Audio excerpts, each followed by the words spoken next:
Welcome to the 49th edition of Make Pro Wrestling Majestic again. I am Tiger Height. And I am still the Majestic Champion of the world. No, you won the title. I did.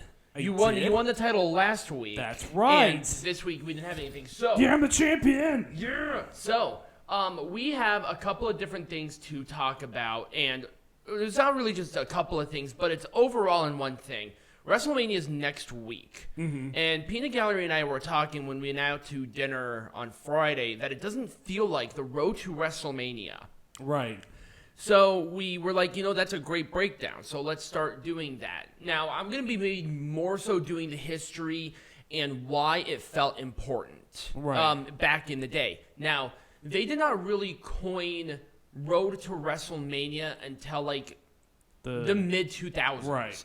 So that's when it really started taking. That's when they season, because there's a season around it. There's a sense of where it became more like a sense of like this is the playoffs for the big game sort of thing. Right. So everyone has to put up their best. Between January and April is standard road to WrestleMania. There have been some pay-per-views and some main events that have gone outside of that. Right. But for the most part, when the Royal Rumble is taking place, that's the road to WrestleMania. Right. They always have one or two pay-per-views in between, and then it's WrestleMania. Right. Because they set up all the shows. Right. Generally, they start doing the main events around the Royal Rumble, and then they do mid-card matches around the pay-per-view in between. So, No Way Out, Fastlane, Roadblock, Elimination Chamber. Right, generally, that sort of thing. Right. Those are the standard shows that they do road to WrestleMania that's outside of that. Let's talk about some of the history and what WWE did to make certain main event matches feel special. Okay. Now, when WWE hits, they hit, and they hit hard. And that's why they are the premier company, period. Right. You can say whatever you want. WWE is the gold standard of professional wrestling. Well, they're a sports they're an entertainment company. Right. So this is again their equivalent of the Super Bowl. Right. This is their equivalent of the World Series. This is the Super Bowl of professional wrestling. I don't care who you are. You want to be at WrestleMania. The entire wrestling industry is going to be around. They follow that for a reason. Because that's the biggest wrestling event on the calendar. Right. For anybody. Every wrestler wants to be at WrestleMania. Right. That's the show. Right. So let's talk about WWE, once again, they really love to do this where they book ahead of time. Right. And I want to talk about the Mega Powers exploding as a perfect example of this. Right. Where they did this for years, where Macho Man, Randy Savage, and Hulk Hogan were a tag team. And they broke up over the course of time, and they made this match for the WWF title at WrestleMania 5. The breakup, how they promoted these guys, and the length of time they did made this the match to beat. People still to this day say this was the match that made it feel important. Right. Peanut Gallery and I were not wrestling fans at the time. I was born in 94, he was born in 93. So this is way outside of our, we weren't even alive when this match happened live. But even when we look back on how WWF did this and how they structured this so masterfully, they just hit it right on the head. In any other situation, for any other company, this probably would have been a good match, but nothing like this. Right. This felt like Muhammad Ali and Frazier. Right. Like, this was the big match. And you can say the same thing with Andre the Giant, but I only have a finite amount of time to talk about this. So let's talk about, Shawn Michaels is just an example of somebody who just knows how to do this so well on a road to WrestleMania. Because we're going to be talking about two matches that relate to Shawn Michaels. For an example of, number one, just how good Shawn Michaels is on promoting a WrestleMania match. He just knows how to do this so well. He made it feel important. And when Shawn Michaels got into the ring, you knew you were going to have a spectacular match.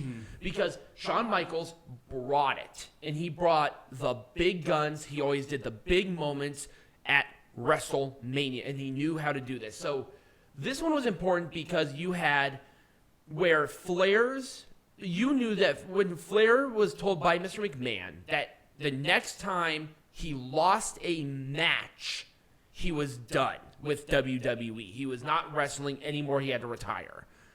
And he went on this winning streak that people really got behind. I mean, I remember that whole thing where Flair was, and I think this started even before Royal Rumble, if I'm not mistaken. It started before the Royal Rumble.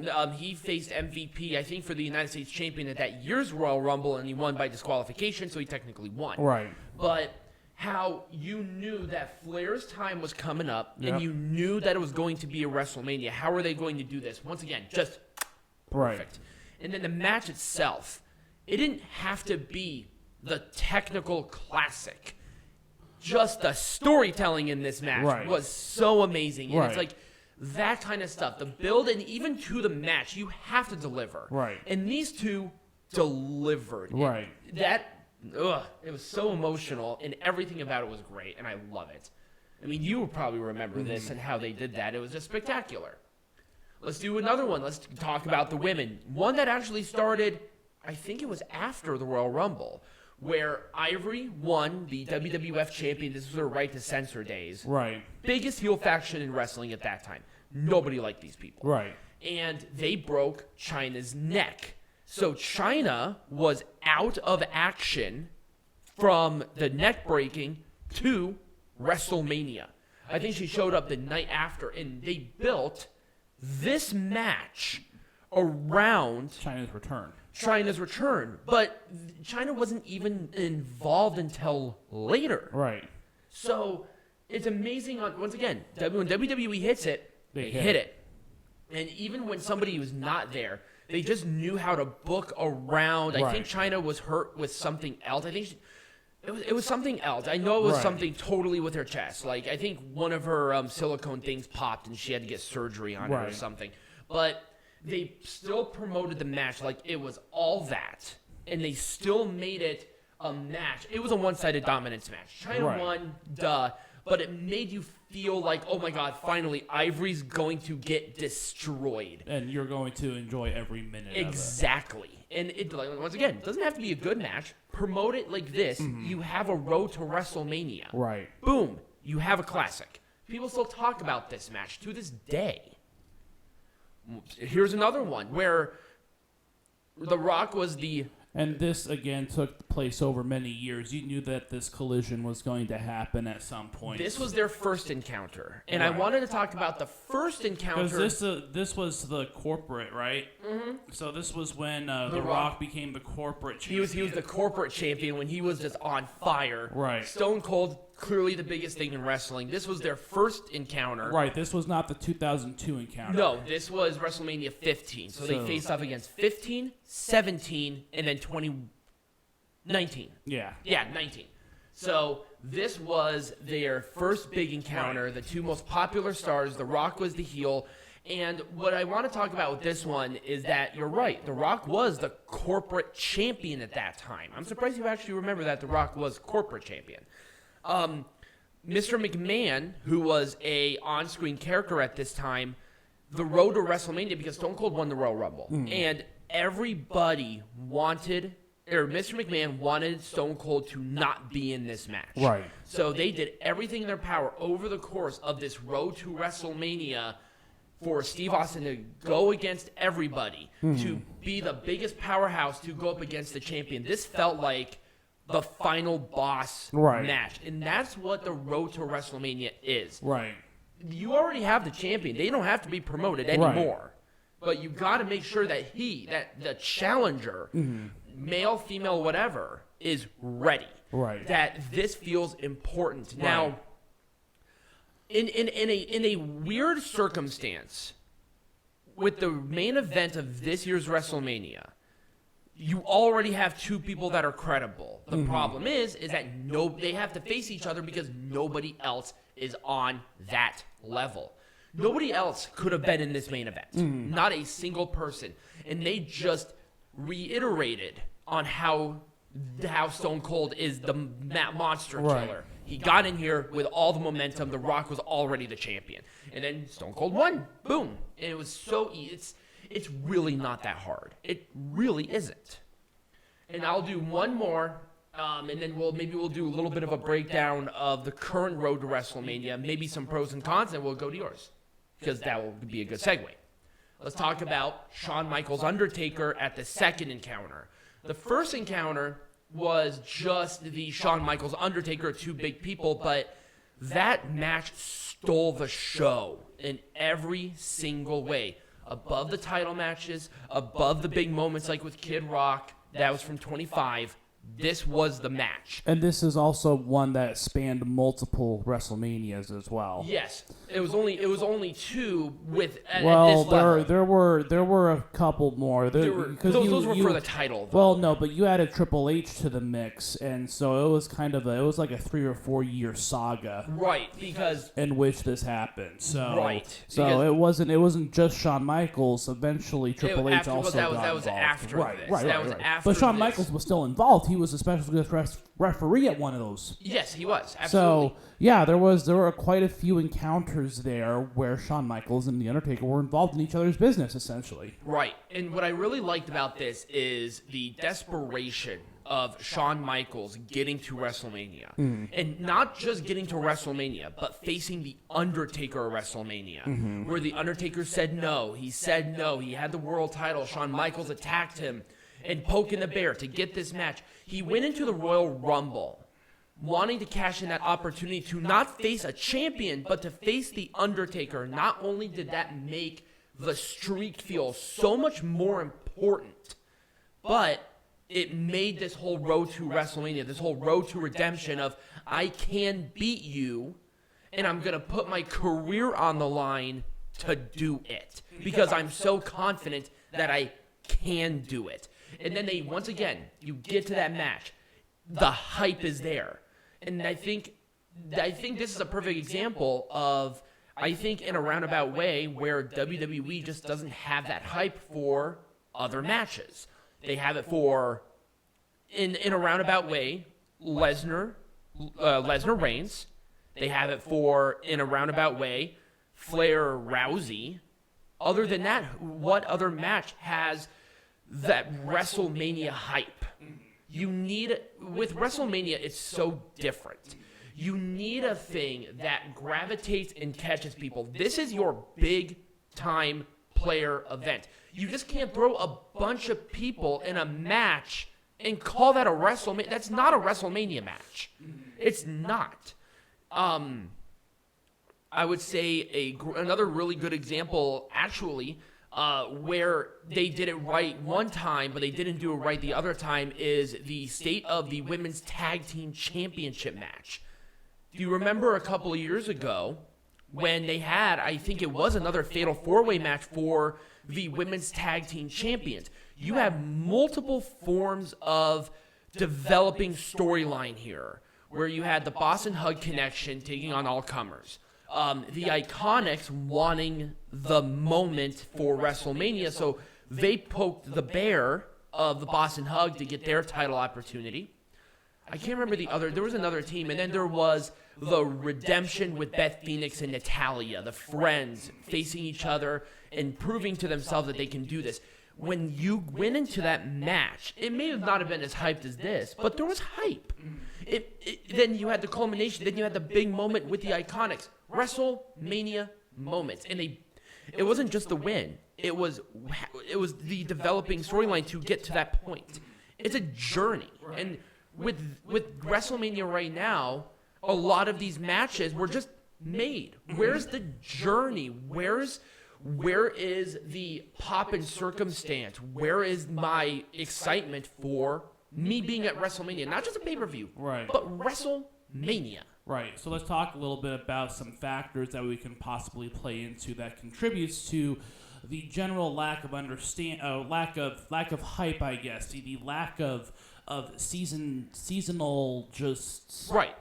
The seasonal hype. The road to WrestleMania doesn't feel like the road to WrestleMania right now. So let's talk about that a little bit. Of course, it's a 2-night event. Yep. And so far they've only announced 11 matches. There are 11 matches in one segment between the 2 nights. So let's talk about a little bit some of the things that possibly contributed to it. And I just thought about this as we're talking right now. I think the first big reason is that they're coming off of a year in which they released a lot of superstars. So let's talk about that.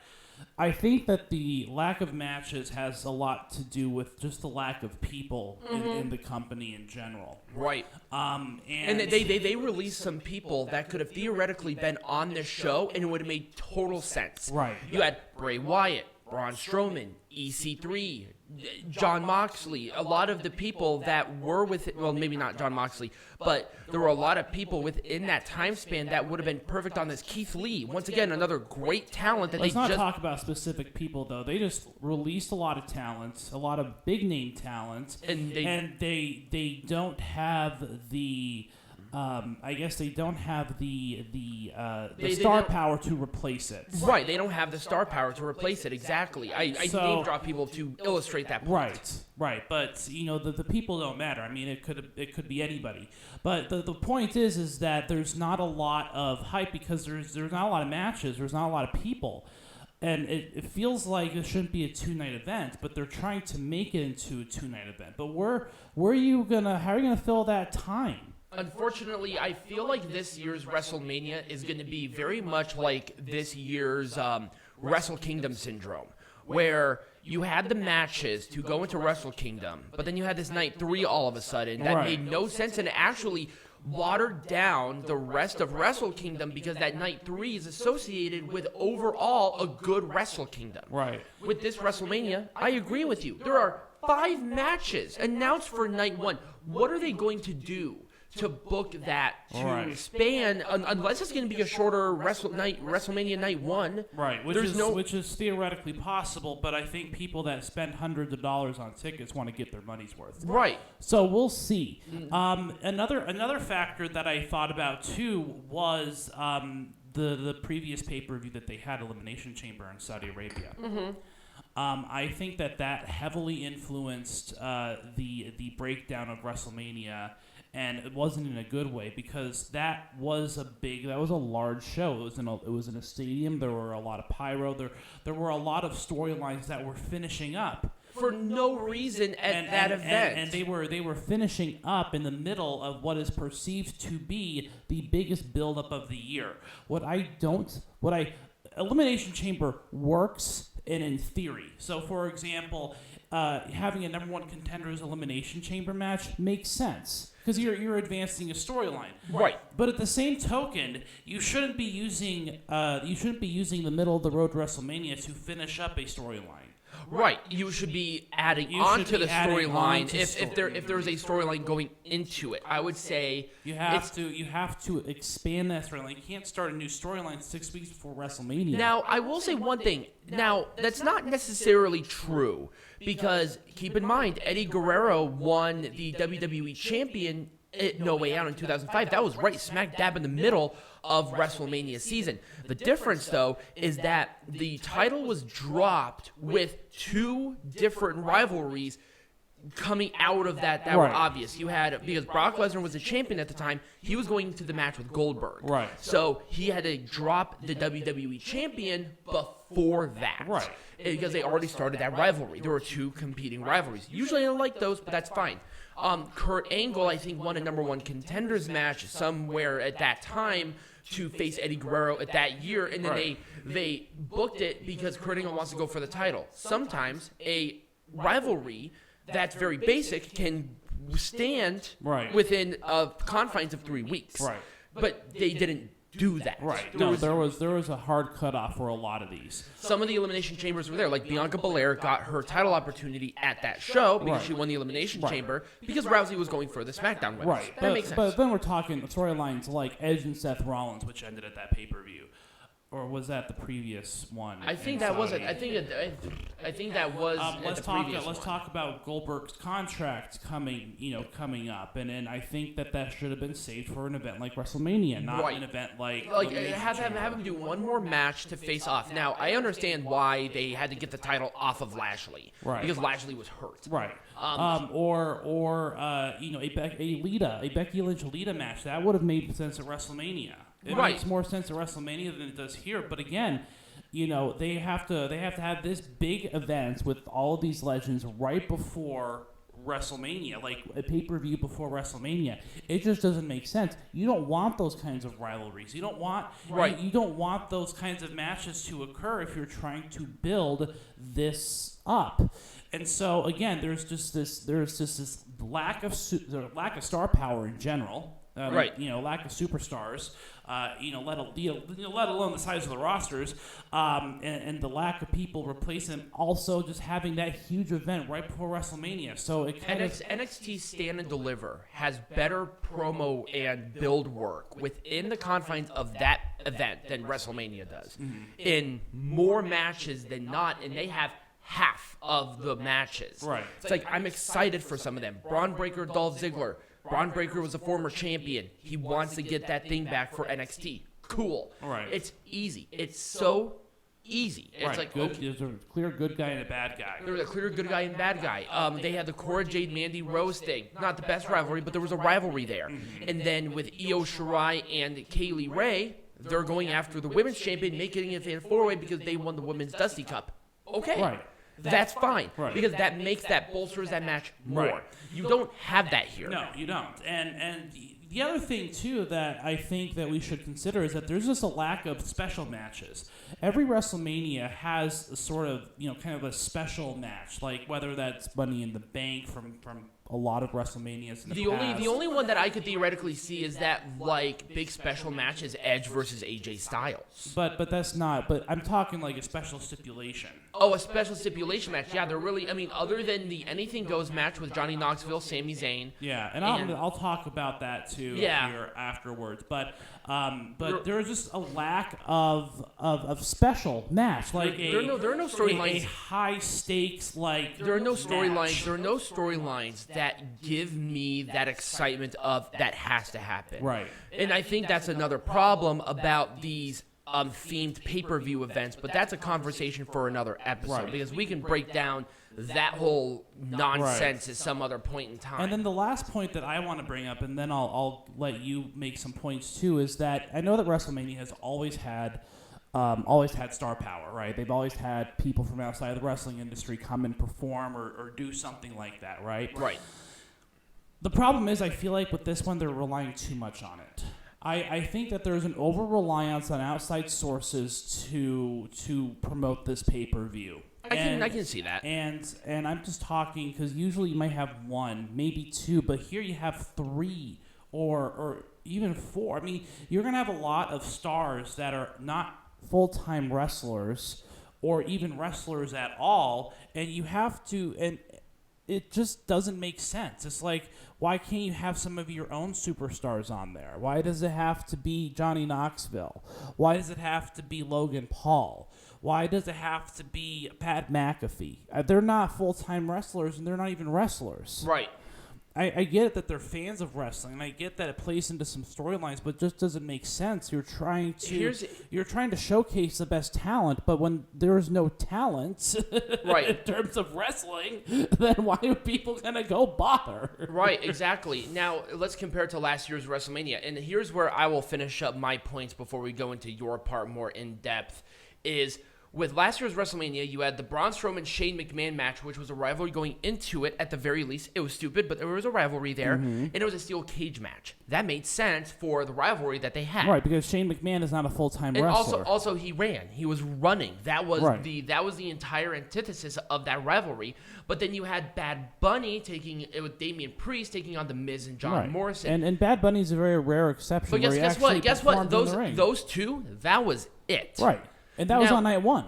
Now, here's the thing. I'm going to be optimistic about Logan Paul. I'm going to be optimistic about Johnny Knoxville And I know in a roundabout way with Pat McAfee, but the problem is that he was facing Adam Cole last time he was in a match. Right. The thing that's going to be driving Pat McAfee, in my opinion, is his passion for the business. And I think he'll know what to do for the most part in this circumstance. Right. The problem is, I just don't think he's prepared to carry a match. And Austin Theory is definitely not ready yet. No, he is not. To carry a match. He's not ready to carry a match at all. He will be at some point in time. Right. We're not saying that he's bad, because actually I like the guy. I think there is some talent there. But he's just not ready to do a WrestleMania singles match. It's just odd. It is odd. And going to the rest of the show too, and we'll talk more about it after we come back from break, but there really is just a lack of, and I think this plays into the general lack of ideas of what's going to happen at WrestleMania, because usually WrestleMania is written like months in advance. This one we know very extensively was not written months in advance. That's another great point. It wasn't. Mm-hmm. This one was. It almost felt like it was just thrown together. Here we go. Here's WrestleMania. It's like this. What's this? That's nothing. Right. So when we come back, Peanut Gallery, how are we going to continue to elaborate on this? So I'm going to break down some of the matches, Okay. not only the matches that are happening, but the matches that have some potential of happening, because we have to talk about those as well, and talk about perhaps some reasons why they are not doing well, or why it doesn't feel special, and then some reasons why how we can make it better. I guess. It's another way of making it majestic right. again. So and that's what we're going to do. So when we come back, we'll talk about this. All right. All right, so we're back, and we're going to talk a little bit about the WrestleMania matches that are coming up. So, go back to Wikipedia, and we're just going to go through these matches. So, wait, hold on. Before we go into it, let's talk about the Andre the Giant Memorial Battle Royal, because that always used to be with WrestleMania. Yeah, they don't have enough superstars, and I think that we've touched on this point. There aren't enough superstars to have a proper Andre the Giant. They're doing it on SmackDown though. Do you think that's why? Because maybe there's not enough star power to do an Andre the Giant Memorial Battle Royal at WrestleMania. Yeah, they're also trying to save money too, because they don't have to pay people. Oh, that's true. Yeah. Yeah, they're screwing their own wrestlers out of WrestleMania money by just putting it on SmackDown. But that's neither here nor there. I'm not going to speculate as to the morality of such things, but it has been pointed out by some WWE legends that these stars are essentially being screwed out of their WrestleMania. Yeah, they're 100,000,000%, and you know that WWE is going to be making money hand over fist. About this. Absolutely. Yeah. And so the matches just aren't happening, nor is the WrestleMania Women's Battle Royal happening, because there's not enough star power. There aren't enough people, period. Yeah, there's just not enough people. The roster is gutted. Period. That's just what we're experiencing right now. And they have to do something, because we still have one more week. We still have one more round of shows. Trust me, I have to watch it every fucking week. Actually, it's a lot of fun. But I watch them every single week. It's like they are just they're trying to think of something to do, because they don't want the big people to be hurt, because they've experienced quite a few of those. Right. And we can talk a little bit about injuries as well, but I don't know that that's entirely necessary, because there aren't a lot going into it. Their rosters were just very small. Right. There aren't injuries that are outside of maybe Bobby Lashley and maybe Big E that would consummate of me being too worried Although about. Big E and Bobby Lashley were two big stars. They were that's why I took them out of that conversation, because they were, I think, pinnacle to what they were going to be doing in some way, shape, or form. I don't know about Big E for the most part, but definitely Bobby Lashley. Yeah. Lashley's shoulder injury did not help, but he still might be going to WrestleMania. And we'll talk a little bit about some of those potential matches too. Okay, so anyways, let's go through the matches that have officially been announced. So starting with Becky Lynch and Bianca Belair. I get this match. It has a good story arc. Nobody wanted this. No one wanted this match. I can say this till I'm blue in the face. You switch the challengers, you have a much better WrestleMania. Yeah. It should have been Bianca Belair and Charlotte Flair. That still would have been a freaking killer match. Yeah. And then you have Becky Lynch versus Ronda Rousey, which is the match that we were screwed out of because of Nia Jax. Right. So we have that. But anyways, Lynch and Belair, it makes sense, because this is a story arc, because Belair lost, in 20 seconds. You have the redemption. SummerSlam. You have the redemption storyline. The only thing that's going to save this is if Bianca Belair beats Becky Lynch. And I think it has to happen. It's her time. Once again, it's Bianca Belair's time. Becky Lynch needs to be out of the title picture or drop the belt for now. So maybe she can be herself because she's pretty much at a stalemate. And Bianca Belair has all this momentum. She's been winning. She has the people behind her. I want her to win. Right. Anyways, Rey and Dominic Mysterio versus The Miz and Logan Paul. Honestly, they're just doing this to get Logan Paul in. That's exactly what they're doing. Now, I'm going to give Logan Paul some credit. He has been training at the Performance Center, and to what I've seen online, because he's training with MSK. So he's in good hands as a part of training. Is that and the Miz always delivers a decent story. Right? He never does not have he's a passion for the business, and he's good at what he does. He's a great worker. He's proven himself. He's a good safe worker. Rey Mysterio is obviously great. Dominic, he has potential. Needs a little more time. We already bitched about that about him being in NXT for maybe just a wee bit, or NXT period, and he would have been fine. Right. But with Logan Paul, I think Logan Paul will be okay. Yeah. I think maybe if you were going to bring in one of the Paul brothers, maybe like a fun match instead of just a standard tag match would have been better. Like they brought in Aki.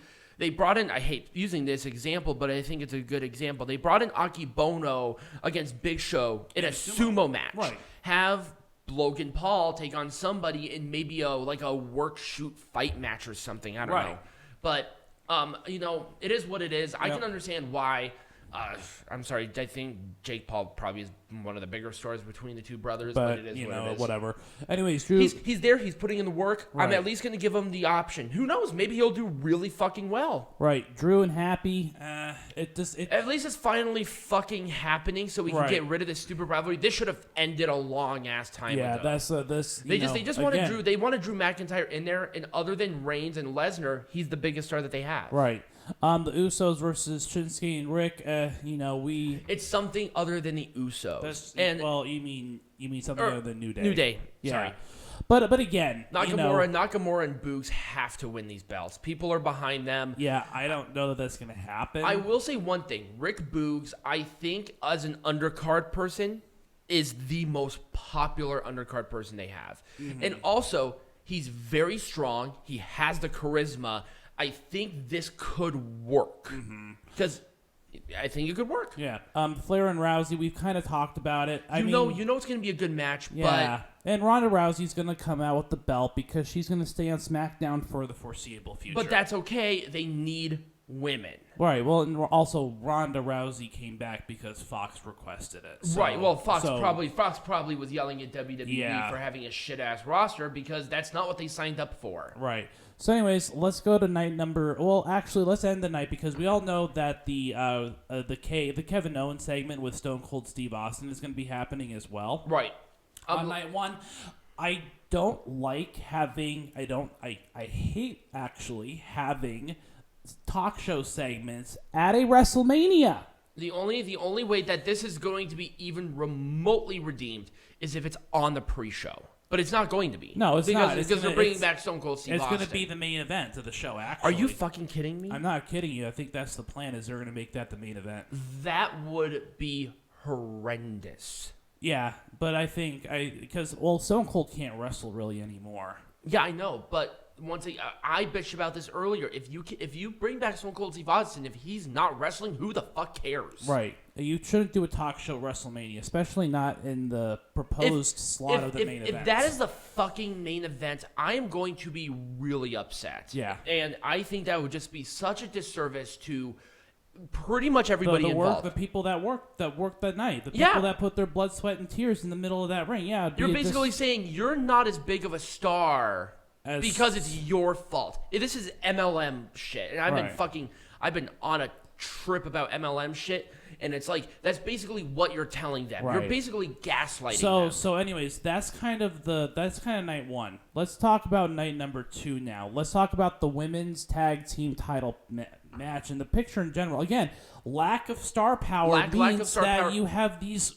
hodgepodge tag teams coming in together. It's so weird. It is very weird. I'm going, like, once again, I like to be the person of optimism. I'm going to be optimistic about it. I think it's going to be a decent match. I think it'll be a good opener. But I think that having so many teams in this, it just doesn't make sense. It doesn't make sense. It doesn't. You should have had a #1 contenders match where you have tag team match for this. Right. Now, I haven't seen one of those in such a long ass time. Right. Let's have a #1. Well, no, they have these championship contenders matches where if the person beats the champion, they get a title opportunity. That's why Ricochet is defending his championship next week. We'll talk about that here in a minute. We are going to talk about that. Now, he's defending the Intercontinental Champion the week before, so he's defending it on Friday against Angel and Humberto in a triple threat. Because Angel and Humberto beat Ricochet last week. Right. That doesn't make sense. Anyways. It's going to be a good match because all three of them are excellent wrestlers. But for crying out loud. They're probably going to give them like 5 minutes to do the match to watch it because Vince McMahon doesn't care about you if you're small. Right. He just doesn't care about you. Even though all of them are amazingly talented, and I swear to God, if they booked Angel Garza correctly, he would be the next Eddie fucking Guerrero. Yeah. But anyways, let's talk about Johnny Knoxville, Sami Zayn. This one at least has like a rivalry going into it. That has had a lot of great viral shit. But again, it's viral shit. It's an anything goes. It's anything goes. And here's the thing: Johnny weird. Right. Johnny Knoxville does have passion for the business. He does, and he really likes it. He enjoys it. At least there was a rivalry going into this. It could have been better done. Yeah, it could have been done a lot better. Now, I will say one thing: if they were gonna do something with this, I would have rather have switched Johnny Knoxville with Logan Paul.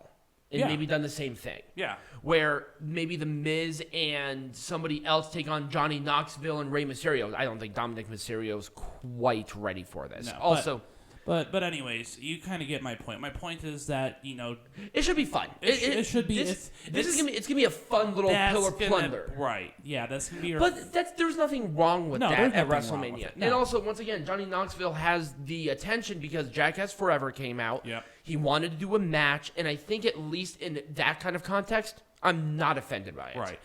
Pat McAfee, Austin Theory. No. Again, we kind of talked about it. Austin Theory can't carry a match. Pat McAfee cannot carry a match. It's not going to be good. Pat McAfee's at least on there all the time, but it's like you could have at least had somebody else, maybe somebody more experienced, take on Pat McAfee.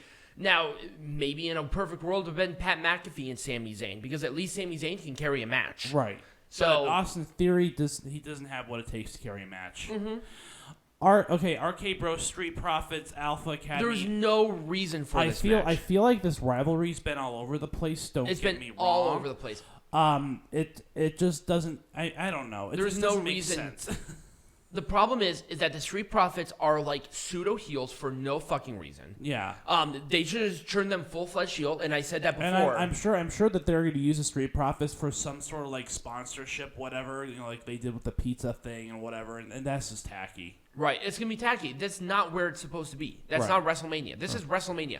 WrestleMania should be the marquee where people want sponsorships. Right. And you should not involve the sponsors within a match. Because that's probably going to happen. Because that's tacky as shit. You're absolutely right. It's like that is a disservice for everybody here where that this match in any other circumstance would be a really good match. Yeah, absolutely. But it's just not going to happen. Yep. I mean, tacky sponsored shit, that's also Mexico. RK Bro beat Street Profits and beat Alpha Academy the last 2 weeks. Right. So what is the point of this match? Right. The challengers look like a bunch of fucking dweebs. Because they are. Because RK Bro is so much more popular than either of these teams. Right. Okay. Edge AJ Styles. I like it. I'm okay with it. looking forward to this match. I think though the reason that this rivalry is so good is because Edge and AJ Styles have a little bit of pull. They have pull politically. Well, no, they have pull politically. They kind of have the creative freedom to do what they want. Edge turned heel. Right. He changed his theme song. It's sweet. And I even said this before, but people are gonna bitch at me. But I want to bring this up.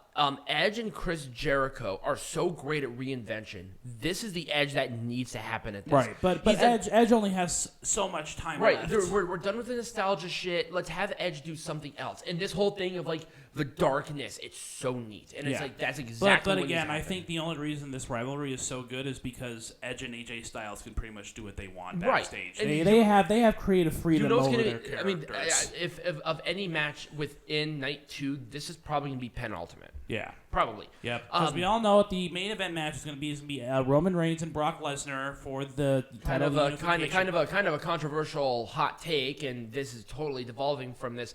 But Edge changing his theme song from the one Alter Bridge song to the other was great, and I think Chris Jericho should do the same thing. Change your theme song. 100%. Okay, that has nothing to do with what we're saying. We're talking about I'm just talking about the reinvention of a character, and every single aspect of a wrestler has to be done. So, anyways, we're going to talk about Roman Reigns. I just like making that point because I like making AEW fanboys pissed off. It's fun. We're going to talk about Brock Lesnar. Jesus, we're going to talk about Brock Lesnar and Roman Reigns. I don't know how many minutes we're going into this, but I do want to talk about other matches that are. I know. I like devolving. It's fun. Oh, we're only 14 minutes. Oh, okay, that's not bad. All right. So, anyways, this match is going to happen. This whole rivalry has to be done after this. And yeah, the rivalry has to be done. This is one where I don't know who is going to win this match. But I understand the story arc going into it. I am okay with this match. A lot of people aren't, but I'm okay with it. This was the logical conclusion. This was a logical with conclusion. The rosters. Like I said, I think that with the rosters they're smashing them together. They're gonna smash the rosters together. They're gonna bring the rosters together, and over the next couple of weeks, they're gonna do title unification matches. Yep. I think pretty much up until SummerSlam. Yeah, about SummerSlam to do that. Yeah. They're going to do the women's champion smash together. They're going to do that at one of the big 4. They're not doing that on a regular pay-per-view. Well, I wonder if they're going to wait until next year's WrestleMania. I'm okay with that. Maybe Ronda Rousey, Becky Lynch hold the fucking belts, or maybe Becky Lynch wins back the belt, and they have that match for a double title. That's kind of what I'm thinking might happen, happen too. Anyways, let's talk Bianca Blair's last one. Right. But let's talk about some potential matches. Of course, the elephant in the room. We got to talk about the wrestlers that won't be on the show. Why? For example, some of these mid-card titles. No reason. And then you have 2 solid wrestlers just not on the show. Yeah, they're just not there. I'm going to give WWE some sort of defense here because we still have one more week. I know, but I think it's a little. They deserve a lot more than that, but they still do have another week to at least book a title match with these 2 champions at some point in time. I'm not going to park on them too much, but they shouldn't be the week, literally a few days before fucking WrestleMania. That should, because there's nothing. Like what are we supposed to expect? We literally went through the whole card, and we did not mention these 2 once. Well, I did, but that's a total. But anyways, yeah. Let's talk about this. Like, there's the most talented part of the roster. Of course, it's also the roster that happens to have the division that has the smallest superstars. So of course, it doesn't work on Vince McMahon's big stage. Right. It's like there's no reason because people want to see those people. Right. And there's a lot of talent that just straight up aren't on there. Bobby Lashley's off the injured list. Yeah, by the way. And Bobby Lashley is rumored to be going into a match with Omos. Again, I don't like the idea of it because Omos has actually been winning some matches. Where the fuck is Alexa Bliss been? Why isn't she on this show? Yeah, and again, another big problem is that there isn't a women's match that's not a championship match on this pay-per-view as well. Exactly. Why? There are obviously a lot of shit-ass women. Anyways, going back to Omos, he is green as fucking grass. He is not ready for WrestleMania. He's not. Well, he did, but he was around AJ Styles, but he looked like a monster. At least he's been winning matches, but I just don't think he's ready for a singles match at Mania. He is no. He is the opposite of ready for a match at Mania. He needs more time. He should have been in NXT, but they didn't want to do that. I think he would have fit really well within NXT. Right. So, anyways, they're lacking a women's non-title match. They're lacking at least a substantial women's non-title. They're lacking. Well, no, there aren't any women's non-title matches. Where the fuck is Sheamus? Where the fuck is Butch? Like, right. They're 2 really talented wrestlers. Again, we're lacking some. I thought Mustafa Ali was released. I'm looking at the roster right now. By the way, I know, but anyways, where's Kofi Kingston? We're lacking the mid card. Essentially, the mid cards are off the table. For no reason. You have the tag team divisions well represented. You have the women's division well represented. Besides just having one more match with a non-title match, But that's being kind of nitpicky. Right, you have the main event scene, obviously, and then you have the non-stars, I guess, if you want to call them the non-stars. They're not stars. The non-wrestlers, I guess, the non-wrestling superstars. And you have everything but the mid-card represented. And you could have plenty with that mid-card. There's plenty that you can do with that mid-card. Right, I named off a couple of names where it's like we had some of these people have WrestleMania moments. Right. Kofi Kingston being the first full African-American WWE champion, not on the card. 0. Bumkus. For no reason. Like, he's... Right. So good. Finn Balor is not on. Finn Balor, Ricochet isn't on there. Dolph Ziggler is not on there. Well, he's on Stand and Deliver. Dolph Ziggler is involved. Robert in Roode. NXT. Yeah. Well, again, he's kind of in NXT right now with. There's just with so many. There's just such a great handful of people. Right. I mean, now Bobby Lashley and Omos will most likely be on the show. Seth Rollins and Cody Damian Rhodes. Priest is not on the show. Damian Priest isn't on the show. I mean, have him face Finn Balor. At least there would be something there that made sense. Right. But anyways. Ugh. There is a lot of these stars that are off. But of course, we got to talk about the other potential match as well, because this is all but confirmed. It's all but confirmed. Cody and Seth Rollins. I'm okay with that though. Right. Because here's the thing, and I did mention this before, but since we're talking about Rollins is the only one who has shown WrestleMania to be a big spot let's talk about that. Before anybody else, and he's not even confirmed to be on the show yet. Right. And let's talk about that. Hello? The biggest thing on WrestleMania right now is something, the one thing that is getting the entire wrestling community talking is not even confirmed. Now, I do like that. I do like that Cody has not been confirmed yet, because that's going to be a huge ass pop. We all know that he signed with WWE. We all know that he is going to debut. Everyone is going to tune in just to see that. They're not going to want to see anything else. They want to see that. I have a feeling, and this is what I would do. I would literally, for the entirement of Raw, tease the hell out of Cody Rhodes. Right. The whole night. Just literally, just the fucking tip. Just right there. You're feeling it. You're feeling it. And then all of a sudden, like the very last fucking second, Cody comes out. That's how you book wrestling right there. Right. Because people lose their minds. You talk about it on social media, but WWE's not going to do that. There isn't anything else that's going to get a wrestling fan more excited. I mean, we've seen a lot of these matches before. The rest of these are just not exciting to us. We all want to see. You know why? Because Seth Rollins has played this desperate person to be on WrestleMania. Nobody else has done that. I know. It's like he is the only one who has given WrestleMania and being on this fucking card any sort of weight. Yeah, exactly. And it's unfortunate because he's not even confirmed, and yet he has sold WrestleMania more than anybody else. Oh, he has. Period. He has. He's been in matches where the stipulations are at stake, and he's lost, and he's trying to redeem himself. And he's freaking out. Kevin Owens did it too, but Kevin Owens is doing a segment. Right.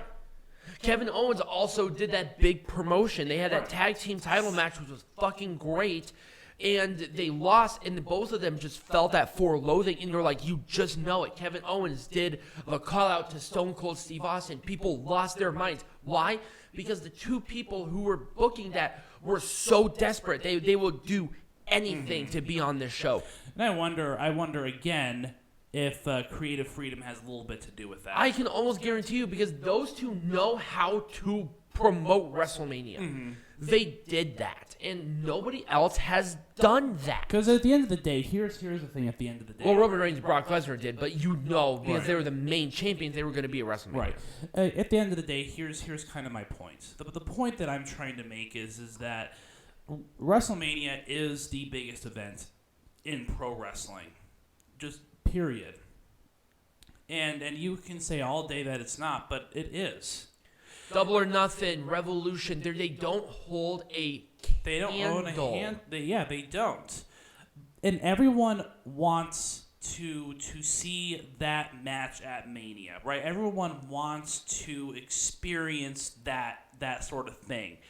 And it's fine. You might be getting some media. Obviously, they always do their media stuff. They're getting a lot of media attention. But as wrestling fans, we need to also be involved in that conversation. We need to feel that excitement. Right. What are you doing to excite me? Like, there are people that I know. There is an entire subset of the wrestling community that is going to boycott WrestleMania because they don't care about it.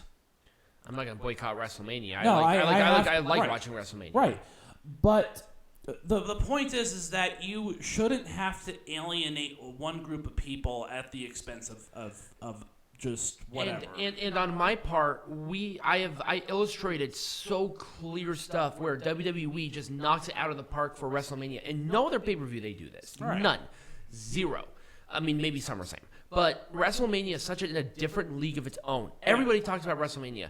So many wrestling fans. Edge went to WrestleMania 3, and he knew in that moment that he wanted to be a wrestler. Right. So many wrestlers go to a WrestleMania, and so many wrestlers watch WrestleMania from their past, and they're like, in that moment, in that event, that's the moment that I said that I wanted to be a wrestler. No other event has that. No. And no other event will ever. I don't care if AEW lasts forever. Everybody will say WrestleMania is the event. Right. Like, period. And so, in conclusion, I think that WWE has kind of lost track of that. They lost track of that magic, and I think this is indicative of WWE in general. They've gone off the deep end on talking about the business aspect. Wrestling is such a different medium of any entertainment ever that people just get so passionate about it. Nobody does that with movies. Nobody does this with plays. Right. Nobody does this with MMA. Pro wrestling is such a different, unique product of their own. I mean, look at us. We do a pro wrestling podcast. Right. And I had some spells where I watched MMA, but it always went back to pro wrestling because there's something about pro wrestling that you just get so many different things. Right. There's the magic. There's the magic, and WrestleMania is the antithesis of that magic. Right. It's WrestleMania. Right. It's very indicative of what wrestling, of what the scene of wrestling looks like. Peanut Gallery and I go out with Goldie, which is a belt, and I think I've gotten at least 3 conversations throughout the course of last Friday. It's like, isn't WrestleMania coming up? People outside of it, it's indicative. It's in culture. Mm-hmm. It's not just a wrestling event. It's culture. Mm-hmm. It's Super Bowl. Yeah, it is, because I think WrestleMania would be the one event that if you're not if you're a novice, you watch WrestleMania. Watch WrestleMania. You want to see what's going on. You watch WrestleMania. You don't do that with any other pay-per-view. Maybe SummerSlam for people who maybe were fans in the past, but it's WrestleMania. Yeah, that's it. Straight up. So, speaking of that, next week is it's all about WrestleMania. Yep, that's it. Every other show and event that we're gonna be watching, we'll cover the week after. So that means that sorry, Ring of Honor, you're gonna have to go by the wayside. Sorry, Stand and Deliver, you're gonna have to go by the wayside. Next week is all WrestleMania. It's all WrestleMania all day long. Yep, and because of the length of the show, I think you and I have come to the consensus that we're not doing wrestling or heckling, because it's going to be long enough. It's going to be long enough as it is, yeah. Yep. So just expect WrestleMania. Also, I will be creating a new setup because we definitely need to since I'm not the only one on camera anymore. Right. I've put that off for too long. So, if you did enjoy this, remember to like this, subscribe to the channel, subscribe to the podcast wherever you're listening to this on. Don't miss a WrestleMania show. We're going to make that Majestic again to hell and high water because it's so fucking easy. Become a patron, share it with your friends, say hi, as always, be majestic.